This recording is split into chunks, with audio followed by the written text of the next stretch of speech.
Hello and welcome to Music with Mason. My name is Mason Fall. I am here joined with the alternative rock band from Iowa City, the one and only Critical Mass.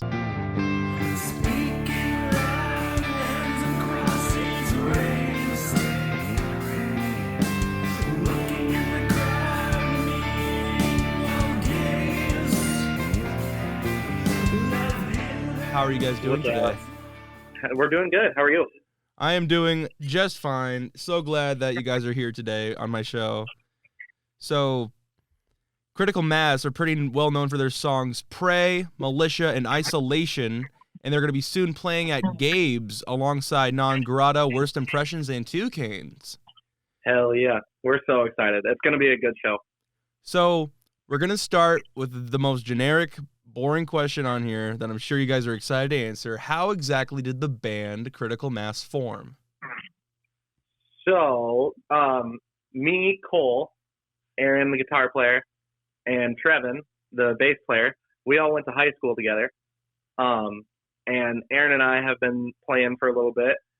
So it basically started just kind of like in a garage, in Aaron's garage. And we've gone through about, two or three drummers now? I think just two. Two? Yeah. Yeah, we're on our third. Yeah. So Carson, he joined the band back in 2021. And we went through two other drummers, Zach Starman and Noah Armstrong. They were really good to us. But now we have Carson. But yeah, we've been playing, Trevin, Aaron, and I have been playing together since 2018. So yeah. All right. So for each of you, where did you learn to play? Like, what got you into music? Carson, the drummer here. I started with music at a very young age. My dad was a drummer, so there was constantly a drum kit kind of set up at the house. And from there, I just kind of taught myself how to do the basics. And I was in band for about 8 years. I played jazz kit for 4 years, marching band for 4 years. So that helped me with all the rudimentary stuff and just kind of how to get to where I can have a basic understanding of the instrument. And from there, I kept experimenting with different bands and different styles and kind of landed on my style now, which is still building, but it's definitely a good start, a good place to build off of. Right. This is Cole. I'm the rhythm guitar player and lead singer. I have been singing since I was a kid. Going literally in my mom's car listening to New Kids on the Block. That's where I started singing. And then kind of just transitioned to I was really big into choir in school and stuff, but I got into playing guitar extremely, I think, late in my life. All of my uncles on my mom's side, they're all musicians. One's a DJ, one is a fantastic guitar player. So I learned how to play guitar when I was a sophomore in high school. So ever since then, watching my uncles play and sitting in on some of their band practices and stuff was really kind of what awakened my love and want to play music. But yeah, that's pretty much it for me. Hey there, this is Aaron, the lead guitarist.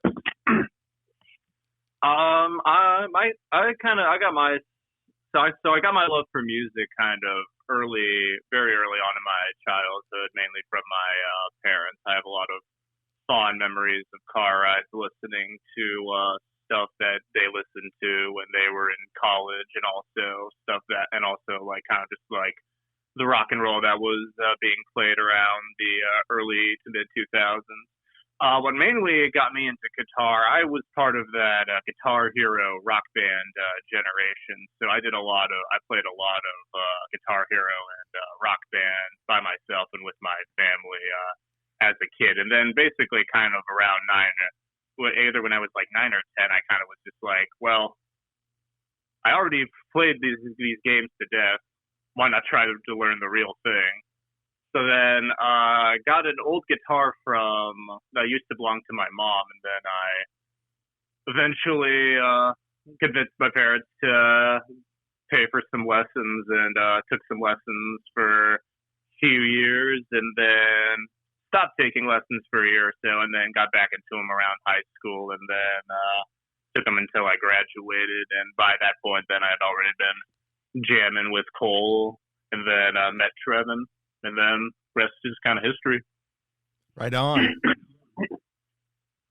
Yep, this is Trevin, the bass player. Gotta say with Aaron, my love for music started off pretty young. Mom was a diehard Metallica fan. She used to throw down in the Limp Bizkit pits back in the day.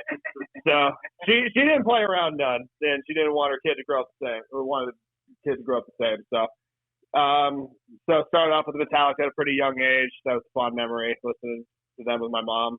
Then that kind of went down, little rabbit hole, started off playing guitar. But, I mean, it was okay, but thought it'd be a little more fun because I idolized guys like Geezer Butler from Black Sabbath, freaking Lemmy from Motorhead, like all those boys and stuff like that, just bass players that could really bring it. So those are huge inspirations for me. So that led me to pick up the big old 4-string. Oh, yeah. And, yeah, man, that's pretty much goes from there.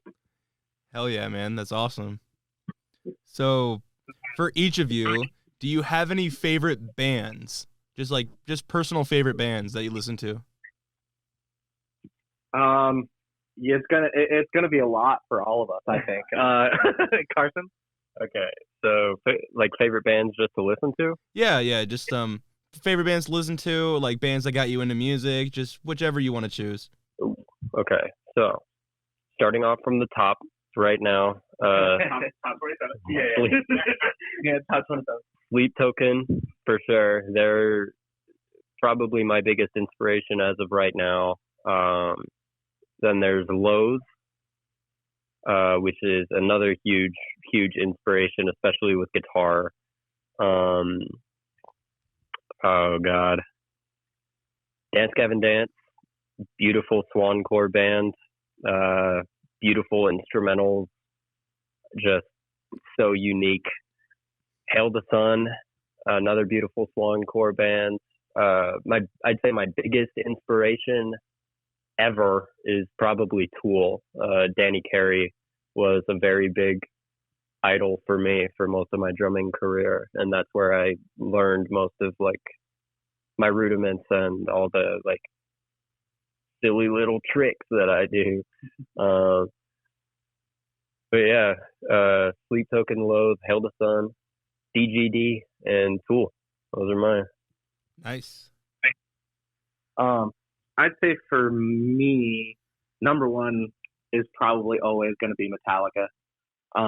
I have Metallica tattooed on my skin. I'm just like Trevin. My mom was a huge Metallica fan, and Metallica was always a constant growing up.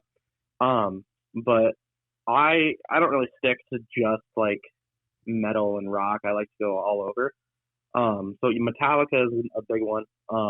Slipknot is a big one. Just obviously any heavy metal musician or alternative rock person in Iowa is going to look up and find inspiration to Slipknot, because there's 9 guys from Iowa that no one knew who they were, and everybody from Iowa that plays music can take some inspiration from that. So Metallica, Slipknot. There's an indie band that is one of my all-time favorite bands called Band of Forces. I've gotten to see them 3 or 4 times. A couple of the dudes from that band follow me on Instagram, which is really, really cool. But the guy's voice and Band of Horses is just incredible. Like, he sounds exactly like that live. So that is a huge, huge singing inspiration for me. Another band is the Melvins. I can thank my Uncle Mike for that. They have, I'm not even kidding you, like 20 albums. They're just a ridiculously awesome punk grunge band that are just like the godfathers of grunge. Another one I'm gonna have to go off Carson as well is Tool. I love Tool. Adam Jones, just that whole rhythm section and Tool is amazing. But also Maynard, like from A Perfect Circle to Pussifer to Tool, he always brings it, and it's amazing to hear. And so, yeah, those would probably be my 5: Metallica, Slipknot, Band of Horses, the Melvins, and Tool. Right on. My bad. So for myself, I'd have to say my musical background before joining the band was mainly in classic rock. So I was very big fan of the Beatles in high school, and then kind of gradually these days now I've kind of adapted more of like more towards the heavy metal sound and those kinds of sounds. In terms of big bands that have influenced me, biggest one would I say in terms of my guitar work would have to probably be Pink Floyd. Big fan of prog rock stuff, and Gilmour. David Gilmour is one of my absolute favorite lead guitarists. Love his solo work. And then other kind of bands that have influenced me are kind of the stoner rock bands. Well, those bands have influenced me a lot. Mainly Queens of the Stone Age. Love the guitar work from that band. And then in terms of what I'm listening to right now, I'm listening to a lot of Primus. I've been loving their stuff. Doing what else have I been listening to? Brain slipping. Oh yeah, well actually I've been listening to a lot of like the classic kind of heavy metal work. So like kind of like Ronnie James Dio. I've been listening to a lot of his stuff. He's great. Richie Blackmore's stuff with him with like Rainbow, fantastic work. And I think that's kind of what I'm doing right. That's kind of what I've been listening to right now currently. Nice. All right, we got Trevor back here. Excuse me, my bad. So, been listening to a lot of stuff lately, but I can kind of center point a lot of what I get a lot of inspiration from in terms of just my way of playing. Yes, growing up, listening to heavy metal and stuff like that. Obviously I'm going to say Black Sabbath. Also like big inspiration with Iron Maiden. Oh God, there are too many. But no, like those big bass player names, and then in terms of stage presence and stuff like that, I always get a little funky with it. I just derive a lot of that info, like Rob Zombie, Alice Cooper. I like to kind of put on a big show when I'm on, or I try my best to. And then I also have a little tradition. The boys know this. Every show that I play, I always end up going to like 90s hip hop. So like I'll go like I'll go Wu-Tang Clan. Oh God, yeah, God. Specifically like the 36 Chambers album. My God, what a work of art. But in terms of what I'm listening to now, it's really funny. Aaron said Primus, just because I'm on my little Primus kick right now, but very specific. I'm on that one album that he does the entirety of the Willy Wonka and the Chocolate Factory soundtrack. Because the Oompa Loompa songs in that go ungodly hard for no reason. Wow. Yeah, like don't get me wrong, that movie's freaky enough as it is, but just my God, having Primus do the soundtrack, art. And also, oh sorry, what? No, go ahead, keep going. No, but the new one that I've kind of figured out as well, like especially for like learning how to scream and doing that little vocal bit for Pray, big Lamb of God fan. Oh. So big inspiration there. Nice. I want to be just like him. I want dreads at some point, but I know my girlfriend won't let me do that. So maybe the guys will twist my arm and help me out. Nice. So I looked up each of your profiles, and I have a few questions for each of you. I don't know if they're true or not, so just bear with me here. But I have a few questions for each of you specifically. So starting off with Cole, what is the video game freak style? Oh, wow. Okay, I was not expecting that. What a good question. So freak style is one of the best motocross games to ever be made. It was when EA Sports was making anything that involved a sport. But it's one of the best games on PS2, and it was real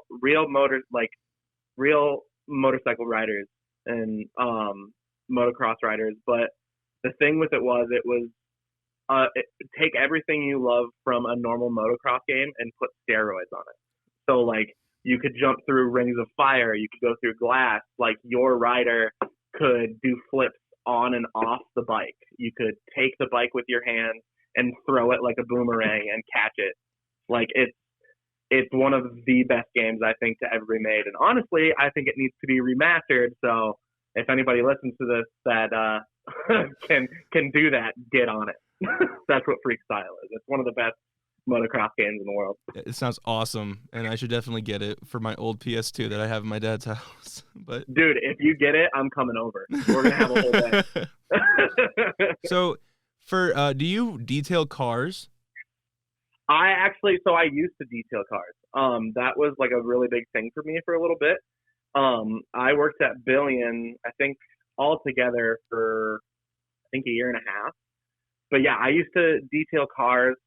It's a really fun job, and it was really, really satisfying because you'd get just a whole. And I was mostly like interior detail, so I would do like the inside of the car and make it shine because sometimes we'd get cars that are just riddled with like dog hair, and it's so satisfying to have that come up and have a clean car at the end of the day. And yeah, it's really nice. I had unfortunately had to get out of detailing because it was messing with my asthma a little bit. So right on. So for Aaron, were you in the Hawkeye marching band? I was. I was in it from the fall of 2018 to spring of 2022. I was in the trumpet section, played trumpet 3, so wasn't playing the high stuff, but was still part of the band, which was a lot of fun. Right. So were you also in the Cedar Rapids theater group?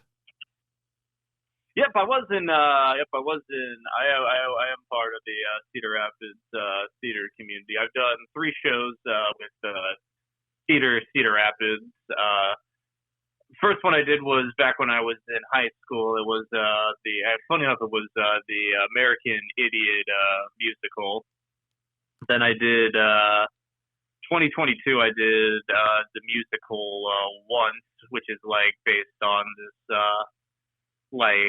just kind of like these songs from these Irish songwriter and a Slovakian songwriter as well. Very good stuff. And then recently, last year, during the summer, I was in their production of Rock of Ages.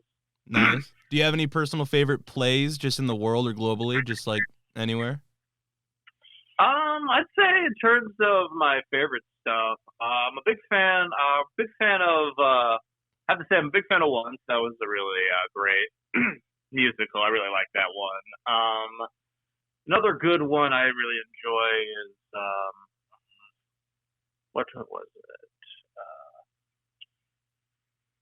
Oh yeah, Sweeney Todd. Yeah, that's a really great one. Sweeney Todd.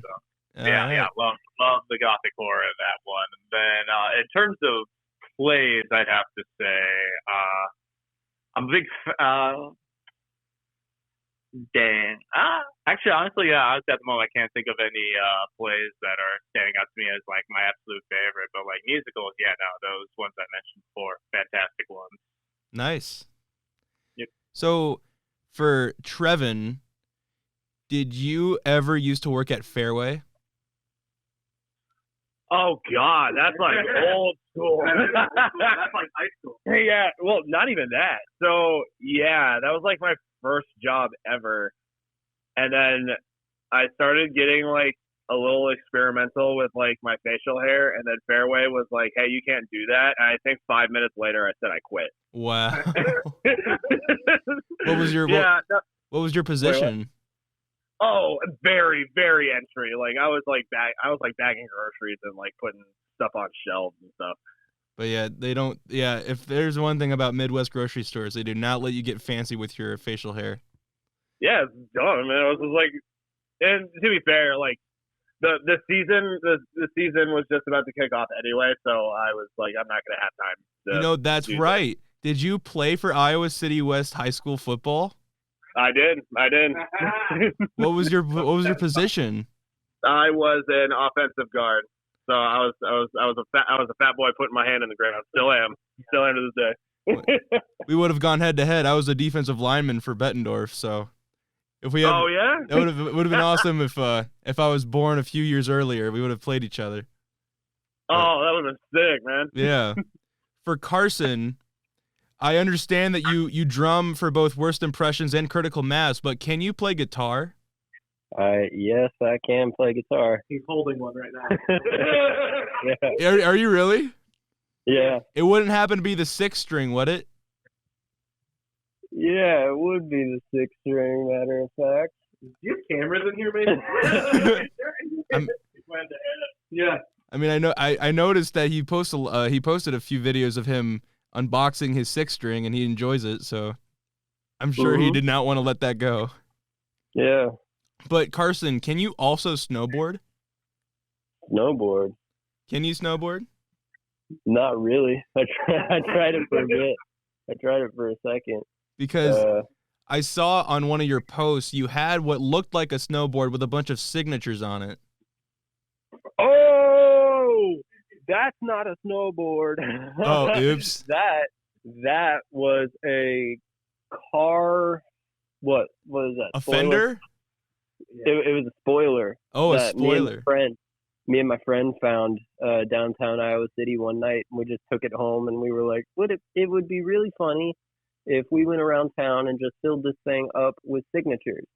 And so we did that. We walked downtown and would just go up to random people and ask them to sign our newfound spoiler, and they would, and it eventually filled up with signatures. And then I think the day after, the owner of the spoiler found my Snapchat and hit me up, and he was like, "Yo, that's really funny, but that's my spoiler." Wow. How? I'm like, oh. How many signatures do you think was on that spoiler? Oh Lord, hold on. Let me take. Actually, no. I probably about around. Let me look at a picture. Because it was a lot. The whole thing was filled. Yeah, it's. Yeah, definitely around definitely around the 100 area. Wow. Because it started off really slow, but once more people saw that there were signatures on it, it just kind of flooded in, and people would come ask to sign it, and yeah, I don't know, it was fun. It was.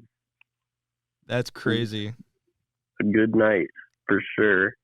So so you guys in one of your previous shows, you got to play alongside Josie Scott from Saliva.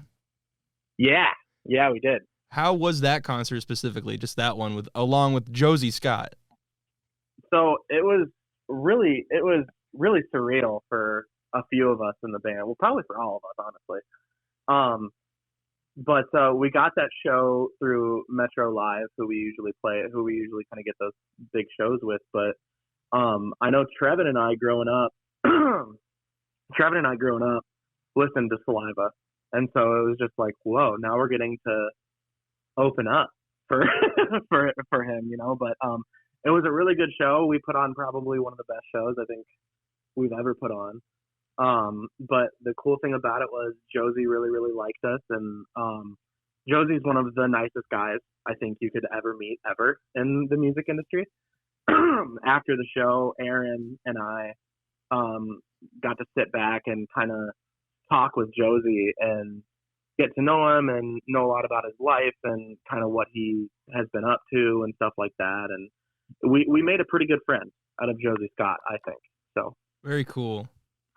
So I don't know if you remember this, but there was a previous concert before that one called the Texas Hippie Coalition. yeah. Oh yeah. hmm Where was that? Was that Wildwood? Yeah, that was at Wildwood. Yep. How many bands participated in that? A lot. I It think had to have been what, 5, 6? 5 or 6. Was it? Something like that. Because it's like you mix cowboys with hippies, and eventually you have a really good concert. So Yeah, well, it was really big, like stoner rock vibes, which I'm into. But yeah, it was. I think that was probably the most we've ever played on for like bill wise. Yeah, I think like that was the most bands I think we'd ever seen on a bill. how packed was the Wildwood that night? It was decent. Like it wasn't fully packed, but it wasn't empty. That you show know? was on a Thursday. Yeah, it was on a Thursday. That explains it. Yeah. Well, Thirsty Thursday. Sometimes you get some people out. Sometimes you don't. So I noticed on an advertisement for a show you did last year, it had all 4 of you drawn as South Park characters. Yeah, dude. Who? Yeah. Here. Yeah, Carson. Who made that?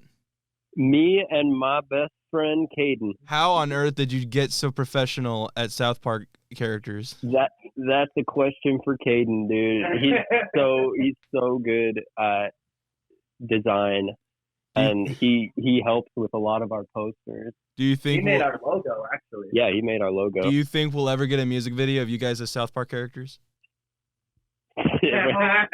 if one of us could figure out animation, yeah. Yeah. That'd be awesome. So, on November 17th of 2019, did you have one of your first shows with the B-sides at Gabe's? Yeah, that was our first show, I think, ever, wasn't it? The B-side? Yeah. Do you remember when we played downstairs at Gabe's? No. First show ever wasn't that one. Oh, yeah. Okay, so that was like, yeah. So that was like our second show, I think, with our second drummer. And yeah, we just set up in the basement of Gabe's, and the B-sides, I think, we got to know like through mutual friends of ours.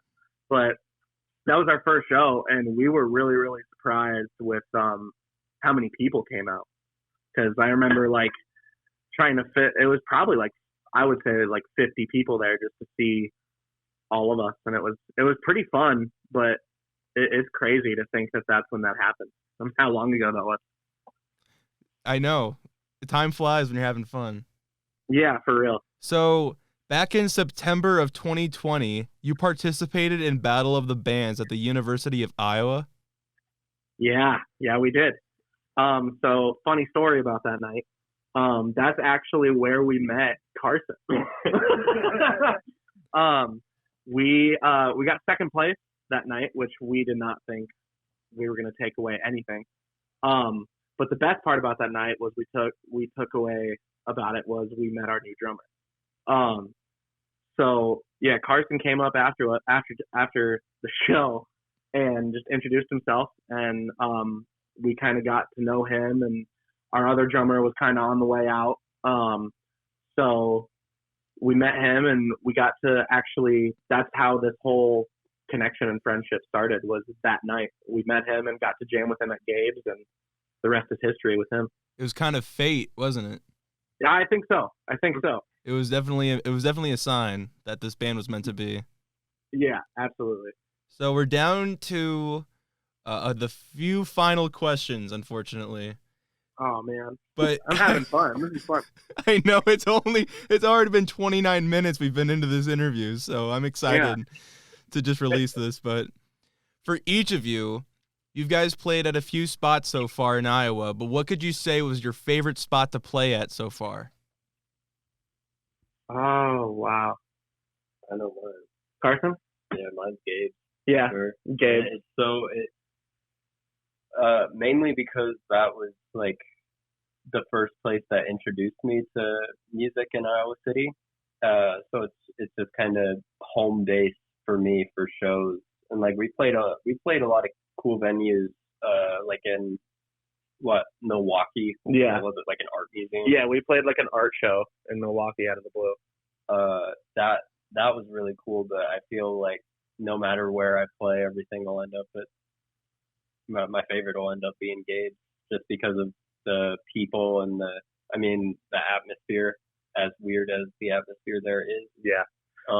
but it's beautiful. I love it. Yeah, I would have to say Gabe's as well. Like, just for the same reason as Carson, it's home base for all of us. Like my Uncle Mike, who I mentioned earlier, who taught me how to play. Like, he played there when he was growing up, so like it's always been kind of like this holy place for me. But yeah, I would have to say Gabe's, just for the same reason that Carson said, is just like the people there. They always treat us really, really well. The atmosphere there, it's so weird and so awesome and so intimate sometimes. But yeah, I would have to say Gabe's. I think I'm going to have to agree with the parties so far and say that Gabe's is probably my favorite venue out of all the ones we've played at. Honestly, at this point, it just kind of feels like home at this point. Number of times we've played there, and I always feel like when we go there, we're always guaranteed to put on a good show and get a good audience in there. Right on. Yeah. Yeah. So I have a couple answers for this one. I'm not going to lie. So yes, obviously, Gabe's going to be my home base. They know I like my Jägermeister shots chilled, right? So I'm not going to say no to that. I'm going to do a follow-up, and I'm also going to say Wildwood might be one of my favorite, because there's something about me getting done with a set. Us getting done with a set, having a few beers, and then just getting some like barbecue chicken afterwards. Oh man, That slaps ungodly hard. But I think one that people, at least in this band, try to forget, but I will never forget, is that one set that we played in Aaron's garage, where we had a bunch of people show up there out of the blue. And I'm like, oh, okay. And this was like Critical Mass was just an idea. We weren't even called Critical Mass. Yeah, we went by a different name. We went by the Sea Bear. Yeah. wow. Like the big old fish from SpongeBob. That was that whole thing. And then, but that day holds something near and dear to my heart. But I don't know. Yeah, I think those three hold a special place in my heart. Yeah, man. Gabe sounds like a spot, you know? It always has been, and I think it always will. I mean, not only was it your second show, but it's going to be your newest show coming up here in what, March or February? March 22nd, the Friday night. So I'm going to have to get tickets because I got to go down there. Please do. We're going to have some more merch. We just dropped some more merch, which we're really, really happy about. We got a couple shirts and some beanies for sale, and that night is just going to be cool because, in our opinion, it's the four best bands in the Iowa City area, four best rock bands coming together and just Four horses. Yeah, making a lot of noise and having a lot of fun. So. Oh yeah. So this is a really exciting one that I've been waiting to ask you guys. So for each of you, if you could have one final meal before you pass away, what would it be? Oh wow. Dude, I think about this weekly. I'm not even kidding. Me too. I think about it all the time. Oh wow. All right. Okay, this is what you're gonna have for Cole, and it's gonna be a long list because I'm fat. So Velveeta with a can of tuna mixed in, because growing up and even now, that is one of the best budget meals in the world. A big, like a half gallon of milk at least. Probably two double cheeseburgers, fries. I'm trying to think. I can always think about this every week, but now that I'm put on the spot, I'm like, oh god. A cookie dough blizzard from Dairy Queen. Oh yeah, definitely. Mm. and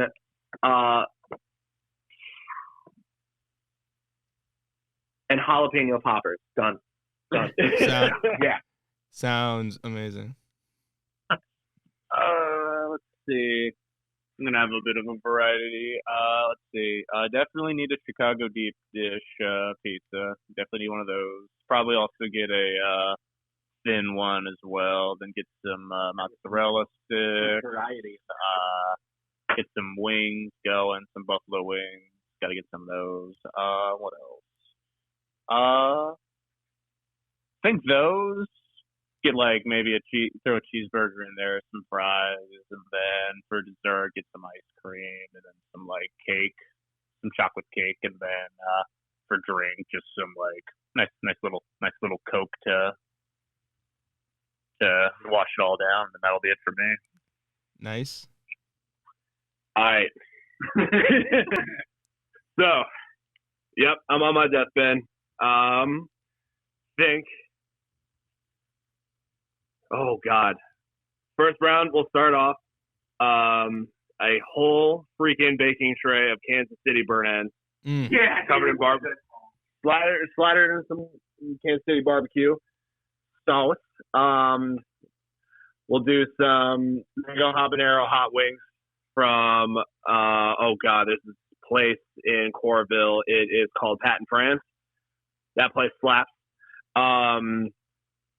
Then we'll go let's see if Cole remembers this one. It's something called the 7x7 burger that you can get at Steak and Shake.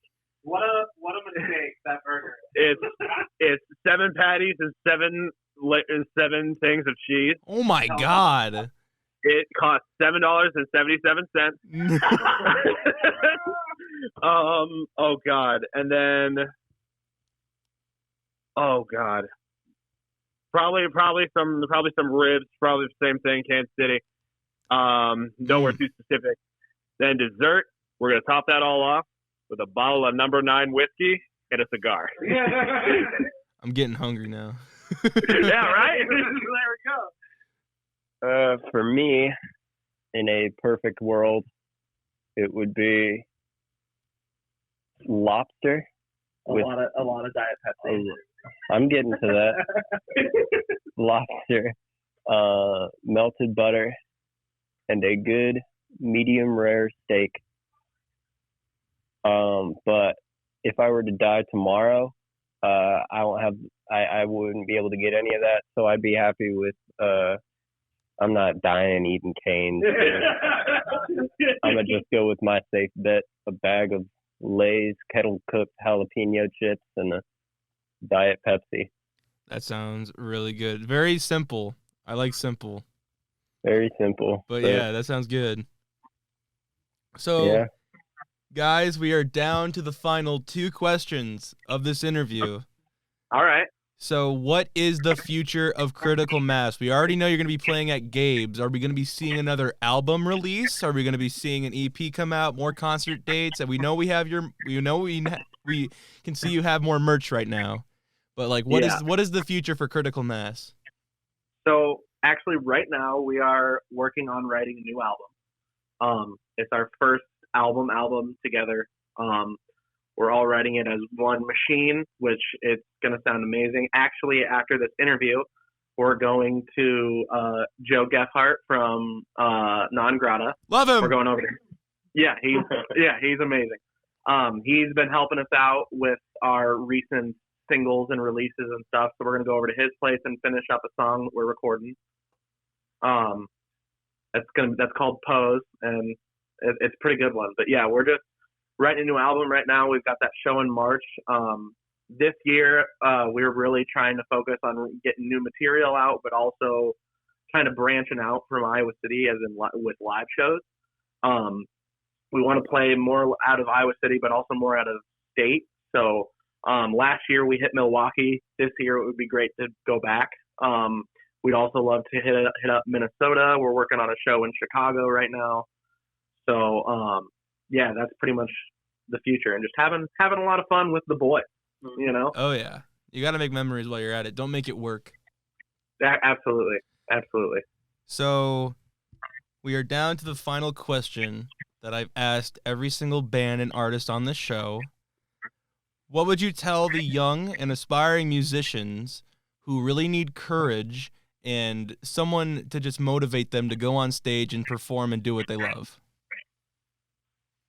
Oh, that's a good question. I would say number one always is just be yourself. And have fun. Don't let anybody bring you down. You know what I mean? Like, it's something you love to do. And just believe in yourself and be yourself, and you'll never go wrong. Kevin, what do you got us like you're all excited? Yep. All right, I got a good one. Encourage your friends before you go on stage. Always give your good friends a nice, generous little nut tap before you go on. yeah. That's, my God, it'll get the juices flowing. Trevin, that is 100% football mentality, brother. I know that is. Give him a tap, quick tap. Yeah. Get out there. Yep. Yeah. And make sure he has some knuckle in there too. Adds a little personality. One or two done. I'd say, I don't know. Regardless of whatever you do, you'll always find your crowd. So true. The stage is not something to be afraid of, and over time, anxiety fades. Mm-hmm. The best thing to do is just go out and do it. You know, like, if you hold yourself back from trying to do something that you think you'll love, then you'll never know whether you truly love it or not. So true. That's what I had to go through the first time playing on stage in jazz band, especially coming here, because the switch from a competitive jazz group to a alternative rock band where I could play the style that I want to play. You just kind of have to experiment and try new things, and it's a lot of the time it's very, very, very scary, but it is so incredibly worth just putting your foot in the door and trying it out. Even if you don't end up liking it, at least you know that you did it. That was poetic. That was very I'm a college student. He's still in college. I feel like I'm on the spot now. Yeah, How do I follow up this amazing speech? All right. I think the biggest one I'm going to stress, and going back to what Cole was saying, is, of course, end of the day, just mainly be yourself on stage. Just try to be yourself, and just do what you want to do. And then when it comes time to get on stage and you get the jitters, just treat it. You just got to treat it as if it's another day, just another day of practice, whether you practice in a garage or just in your bedroom. Just treat it as if it's another day. Just practice in, and you'll basically be all right. And also just have fun. Like, if you're just having, the audience isn't there to watch, isn't there to see you fail. They're just there to drink and have a good time, listen to some music. And if they see you having fun, they're going to have fun with you, and it's just going to be a great night. So true. Oh, yeah. A lot of good answers there. Wow. That was pretty beautiful. I'm not going to lie. But, yeah, don't make it work. Just have a good time. I mean, that's all you can really ask for. Yeah, as long as you're having a good time, everybody else, like what Aaron said, as long as you're having a good time, everybody else will, and they're gonna feel that energy and they're gonna build off of it. Yeah, I agree.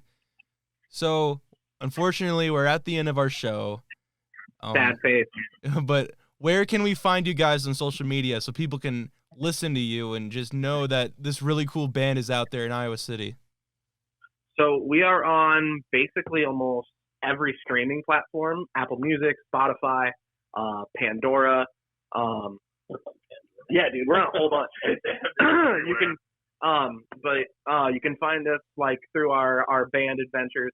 We're at official Critical Mass on Instagram. That's where we do most of our posting and stuff. We're also same on Facebook. We do have a TikTok, but we barely use it, which we should probably work on that, but that's okay. But yeah, that's where you can find us. All right. Well, thank you guys so much for being here on my show. I will Yeah, definitely dude, thanks for definitely having put us. all your social media in the description so people can just click on that and check you guys out. Thanks, dude. Yeah, thanks for doing this. We've had a lot of fun. But yeah, we'll see you next time. Yeah, let's do it again sometime. See you later. See you later, guys. Have a good one. All right, see Bye. ya. Bye. And that will end today's episode of Music with Mason. If you enjoyed this, please consider sharing this with your friends and family. Make sure you get everyone's attention because, hey, I'm interviewing the coolest bands in the best state in the U.S. All right? And I'm even branching out to a few more states. I just talked to the wonderful lead singer of Nunslaughter, who I didn't think would be the nicest guy I've ever talked to at all, but of course he is. Critical Mass, fun band. They're awesome to talk to. They're a great group of guys that just want to rock out. Been through high school together. Super cool. But as always, we will see you next time. See you later.